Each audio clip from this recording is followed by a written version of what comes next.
আসসালামু আলাইকুম everyone, welcome back to my another new brand video. আজকে হচ্ছে উত্তরা থেকে আমরা খাগড়াছড়ি যাওয়ার জন্য সেন্ট মার্টিন পরিবহনের টিকিট কাটি। আর ঠিক সময় মতো বাসটি ছাড়ার কারণে আমরা 2টা থেকে 2:30টার মধ্যে চলে আসি কুমিল্লার তাজমহল হোটেলে, যেখানে 20 মিনিটের বিরতি দেয়, যদিও আমাদের আরও একটু বেশি সময় লেগেছে। তো এখানে আমরা হালকা পাতলা খাওয়া দাওয়া করে, আর অবশ্যই খাওয়ার আগে খাবারের প্রাইসগুলো চেক করে নেবেন। এইসব হোটেলের প্রাইস অনেক বেশি হয়। তারপর সকালের দিকে চলে আসলাম খাগড়াছড়ি সেই আঁকাবাঁকা রাস্তায়। ফোনে তেমন একটা বোঝা যাচ্ছে না, কিন্তু এত বৃষ্টি হচ্ছিল। রাতে যখন আমরা কুমিল্লা এসে পৌঁছাই তার আগে থেকেই বৃষ্টি শুরু হয়ে গেছে। কুমিল্লা তো আমরা প্রচুর বৃষ্টি পাই, কিন্তু আমরা আসলে বুঝতে পারিনি যে এত বৃষ্টি হবে। তো এখানে আমরা যখন বাস থেকে নামার পর আমরা যে সামনে হেঁটে শাপলা চত্বরে ওইখানে যাব, সেটাও পসিবল হচ্ছিল না, এত বৃষ্টি পড়তেছে। অলরেডি আমাদের ব্যাগ সাথে যেগুলো ছিল ওইগুলো বাসের জানালা দিয়ে পানি এসে ভিজে গেছে, কিন্তু এখন আমরা চাচ্ছিলাম না লাগেজগুলো ভিজুক। তো আমরা এখানে দাঁড়িয়েছিলাম। এর মধ্যে শোয়েব আর রাফি গিয়ে চাঁদের গাড়ি ঠিক করে নিয়ে আসে। এখানে এসে আমরা জানতে পারি যে টানা 3 দিন ধরে নাকি খাগড়াছড়ি, সাজেক, তারপর কুমিল্লার এই দিকটাতেই নাকি আপনার অনেক বৃষ্টি হচ্ছে। তো যাই হোক, এখন কি করা, চলে যেহেতু এসেছি। তারপর আমরা নাস্তা করে রওনা দিয়ে দিই সাজেকের উদ্দেশ্যে। প্রথমে যাব দিঘিনালা দিয়ে আর্মি স্কোয়াডে, ওখান থেকে তারপর আমরা একসাথে রওনা দিব, যেহেতু আর্মিরা প্রোটোকল দিয়ে তারপর ট্যুরিস্টদেরকে নিয়ে যায় সাজেকে। আর্মি স্কোয়াডের এখানে এসে তারপর আমরা গাড়িতে অনেকক্ষণ বসে থাকি, কোনোভাবে বৃষ্টি কমতেছিল না। তারপর আমরা বৃষ্টির মধ্যেই বের হয়ে যাই, যেহেতু অনেক সময় লাগবে এখানে। তো আমরা এতক্ষণ গাড়ির মধ্যে কি বা করব, আর তার মধ্যে বৃষ্টি পড়ছিল। তো এখানে একটা লোকালদের দোকান ছিল, যেখানে মিষ্টি, লেবু, জাম্বুরা, তারপর পেঁপে ছিল। তো আমাদের সবার আকর্ষণ ছিল পেঁপে, যেহেতু পাহাড়ি পেঁপে অনেক মিষ্টি হয়, সবাই আসলে এখানে পেঁপেটাই বেশি খায়। পেঁপে খাওয়ার পর একটু হাঁটাহাঁটি করে আমরা চলে আসছি আবার গাড়িতে, কারণ এখন স্কটটা ছেড়ে দিবে। তো আমরা সাজেকের উদ্দেশ্যে রওনা দিয়ে দিই। আর সাজেকে যাওয়ার পথে এত সুন্দর সুন্দর ভিউ দেখছিলাম, যদিও বৃষ্টি আর আপনার মেঘের কারণে তেমন একটা ভিউ আমরা পাই নাই, কিন্তু আলহামদুলিল্লাহ যা পেয়েছি, যা দেখেছি অনেক ভালোই দেখেছি। কিন্তু আমার হাজব্যান্ড এর আগেও এসেছিল, ও বলছিল যে এর থেকে অনেক অনেক সুন্দর ভিউ নাকি যখন রোদ থাকে তখন দেখা যায়। বৃষ্টির কারণে আসলে আমরা তেমন একটা ভিউ পাইনি, যেহেতু সাজেক যেতে পুরো রাস্তাটাই উঁচু নিচু। তো সেই ক্ষেত্রে গাড়ির প্রেশার পড়ে অনেক বেশি, তাই এখানে দাঁড়িয়ে গাড়ির ইঞ্জিনগুলোকে ঠান্ডা করে নিচ্ছিল। তারপর আমরা সাজেকে চলে আসি। আর সাজেক আসার পথে এত বৃষ্টি ছিল যে কোনোভাবে ফোন বের করে ভিডিও নেওয়া পসিবল হচ্ছিল না। তারপর আমরা অনেক কষ্টে চলে আসি রিসোর্টে এসে সবাই ফ্রেশ হয়ে আমরা বের হয়ে যাই। সাজেকে আসতে আসতে আমাদের 1টার উপর বেজে যায়। তারপর আমরা রিসোর্টে যেয়ে ফ্রেশ হয়ে তারপর আমরা খেতে আসি। আর এখন অলমোস্ট 2:30টার মতো বাজে। তো এখানে অনেক রেস্টুরেন্ট আছে, কিন্তু আমাদের কাছে মন্টানাটা বেশ জমজমাট লেগেছে। তো প্রথমেই আমরা মন্টানাতে চলে আসি। আর এখানে কিন্তু ভাতের অনেক আইটেম আছে। তো দুপুরবেলা করে খাবার নেই, কেউ নেয় ডিম, কেউ নেয় মুরগি, কেউ হাঁস, কেউ গরু, এভাবে সবাই মিলিয়ে খাবার অর্ডার করি। তো খাওয়া দাওয়া শেষ করে মন্টানার পাশেই একটা আপু স্টল দিয়েছে, ওইখানে লোকাল হবে। আমরা যতদিন সাজেকে ছিলাম তার থেকে আমরা চা খাইছি, কারণ তার চাটা অনেক বেশি মজা হয়। আর সাজেকে যাওয়ার পর আমাদের প্রতিবেলাই মনে হয় চা খেতে হয়েছে, যেহেতু বৃষ্টির ওয়েদার ছিল, চাটা খেতে ভালো লেগেছে। তারপর আমরা জাস্ট এই ওয়েদারটা দেখে সবাই এত বেশি অবাক হয়ে গেছিলাম। আসলে এরকম ওয়েদারও কিন্তু সবাই সচরাচর সাজেকে পায় না।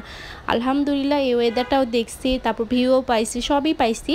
তো এই ভিউটা অনেক বেশি ভালো লাগতেছিল, কারণ এত মিষ্টি একটা বাতাস ছিল, যদিও অনেক জোর বাতাস হচ্ছিল।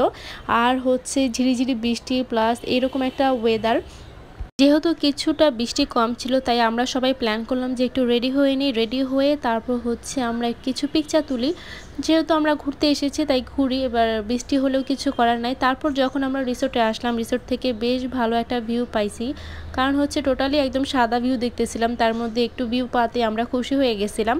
তো তারপর আমরা চলে আসি বাইরে। আর বাইরে আসার পর হ্যালিপ্যাডের এদিকেই যাচ্ছিলাম দেখতে যে কি অবস্থা। তো বাইরে এসে এই ভিউটা দেখে সবারই অনেকটা শান্তি লাগে, কিন্তু এই ভিউটা আমরা বেশিক্ষণ পাইনি, যেহেতু বৃষ্টি চলতেছিল। একটু পর বৃষ্টি হয়, আবার বৃষ্টি কমে, তো হঠাৎ করে আবার অনেক বৃষ্টি নেমে যায়। তারপর এক সাইডে আমরা অনেকক্ষণ অপেক্ষা করার পর এইখানে যে মসজিদটা হয়েছে সেখানে এসে ঘুরে যাই। তারপর আমরা চলে যাই হ্যালিপ্যাডের এদিকে, কিন্তু হ্যালিপ্যাডের এখানে আমরা বেশিক্ষণ থাকতে পারি নাই। একটু পরপরই হচ্ছে বৃষ্টি নামছিল, তাই আমরা জাস্ট এখানে মোমো খেয়ে, শুধু মোমোই ছিল তো মোমোটা ভালো ছিল, মোমো খেয়ে তারপর হচ্ছে আমরা সোজা চলে আসি রিসোর্টে। আসার পর দেখেন এটাই হচ্ছে আমাদের প্রথম কটেজ, একদিনের জন্য নেওয়া হয়েছিল। চাঁদের বাড়ি রিসোর্ট এটার নাম। আর এখানে হচ্ছে আমার হাজব্যান্ডকে দেখেন বৃষ্টি পেয়ে কীভাবে বৃষ্টিতে ভিজতেছে।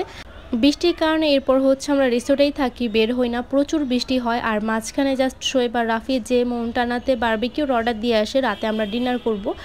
যাই হোক, এরপর হচ্ছে আপনাদের কিছু ইনফরমেশন দেই। সেটা হচ্ছে আমরা যখন ঢাকা থেকে খাগড়াছড়ি আসি, সেটার যে বাসের টিকিট ছিল সেটা প্রাইস ছিল 800 টাকা, যেটা ছিল সেন্ট মার্টিন পরিবহনের বিজনেস ক্লাস। তো বাসটা ভালোই ছিল। আর পরের দিন কিন্তু সকালে বৃষ্টি ছিল না, আমরা চলে যাই কংলাক পাহাড়ে। তারপর হচ্ছে যখন আমরা খাগড়াছড়ি এসে নামি, আমাদের সাথে আরও 4 জনের পরিচয় হয়, তারাও কাপল ছিল। তো তাদের সাথে মিলিয়ে হচ্ছে আমরা 15 জন না 12 জনের একটা চাঁদের গাড়ি ভাড়া করি, যেটার প্রাইস ছিল 15,000 টাকা। তো সেটা দিয়ে হচ্ছে আমরা সাজেক চলে আসি। সাজেক আসার আগেই হচ্ছে আমরা 2টা রিসোর্ট বুকিং দিয়ে আসি। প্রথমটা হচ্ছে চাঁদের বাড়ি, যেটার প্রাইস ছিল 3,500 টাকা পার নাইট। প্রাইস অনুযায়ী রিসোর্টটা আমাদের কাছে তেমন একটা ভালো লাগেনি, কারণ হচ্ছে তেমন একটা সার্ভিসিং দিচ্ছিল না, আবার হচ্ছে ওয়াশরুমটাও তেমন একটা ভালো ছিল না। কিন্তু এই রিসোর্টের বারান্দা থেকে যে ভিউটা পাওয়া যায় সেটা অনেক বেশি সুন্দর, সেটা অবশ্যই বলতে হবে। আর এখানে একটু বলি, সেটা হচ্ছে এখানে যে ভাই আপুকে দেখতে পারতেছেন যে গিটার বাজাচ্ছে, তারাই হচ্ছে আমাদের সাথে সাজেকে অ্যাড হয়ে যায়। তো আমাদের সাথে একটা ভালো বন্ডিং হয়ে গেছিলো। তো আমরা কংলাক পাহাড়েও একসাথে যাই, যাওয়ার পর সেখানে বেশ আড্ডা দিই। আর ভাইয়া ওইখানে অনেক গান গায়, আমরা সবাই হচ্ছে খুব এনজয় করি। যাই হোক, এরপর হচ্ছে আমরা যাই কংলাক ঝর্ণায়। তো সেখানে যাওয়াটা আসলে আমাদের জন্য অনেক রিস্কি হয়ে গেছিলো, যেহেতু অনেক বৃষ্টি ছিল, পুরাই পিছলা ছিল। আবার বর্ষার কারণে অনেক জোক ছিল, সাথে হচ্ছে মানে ঝর্ণায় যাওয়ার পর দেখলাম পানি এত বেশি স্রোত, এখানে তো আমাদের মধ্যেই অনেকে পড়ে গেছিলো। আল্লাহর রহমতে কেউ ব্যথা পায়নি ওইরকম। আমরা ওইখানে বেশিক্ষণ না থেকে চলে আসি। এর পরের দিনের জন্য হচ্ছে আমরা ক্লাউড হিল প্যারাডাইস রিসোর্টটা বুকিং করি। এটা হচ্ছে নিরিবিলি রিসোর্টের যে মালিক তারই আরেকটা রিসোর্ট। তো সেখানে হচ্ছে আমরা অনেক ফ্যাসিলিটিস পাইছি আলহামদুলিল্লাহ। সেখানে আমরা ডুপ্লেক্সটা নেই। আর এখান থেকে ভিউ প্লাস ওয়েদার খুবই সুন্দর ছিল। আমরা বিকেলবেলা অনেক ছবি তুলি। তো ছবি টবি তুলে যখন আমরা ভিউটা দেখলাম অনেক সুন্দর, তারপর আমরা চলে আসি হচ্ছে ইস্টার্ন গার্ডেনে। কিন্তু এখানে আসার পর দেখলাম ভিউ একদমই নাই, সব সাদা হয়ে গেছে। যাই হোক, এখানে হচ্ছে ক্লাউড হিল প্যারাডাইসের যে ডুপ্লেক্স বাসাটা, সেটাতে হচ্ছে আমরা 6 জন ছিলাম। প্রাইস নিয়েছিল হচ্ছে 7,500 টাকা পার নাইট। সাথে ছিল কমপ্লিমেন্টারি ব্রেকফাস্ট, খিচুড়ি আর ডিম, সেটা অনেক বেশি মজা ছিল। যাই হোক, মন্টানার প্রতিটা খাবারে আমাদের কাছে ভালো লেগেছে। বারবিকিউটা অনেক বেশি মজা, যেটা প্রাইস ছিল 270 টাকা করে। আর দুপুরবেলা হচ্ছে 120 থেকে 150, তারপর 220 এরকম প্রাইজের হচ্ছে তাদের প্লেটার।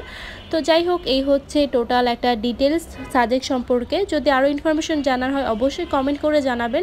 আমরা যে কয়েকদিন সাজেকে ছিলাম পুরোই বৃষ্টি ছিল, যার জন্য লুসাই গ্রামে ঘুরতে পারি নাই। কিন্তু যেদিন চলে আসবো সেদিন অনেক রোদ উঠেছে, তাই সকাল সকাল আমরা লুসাই গ্রাম থেকে ঘুরে এসে তারপর রওনা দিয়ে দিই খাগড়াছড়ির উদ্দেশ্যে। এই ছিল সাজেক ব্লগ। সবাই ভালো থাকবেন, আল্লাহ হাফেজ।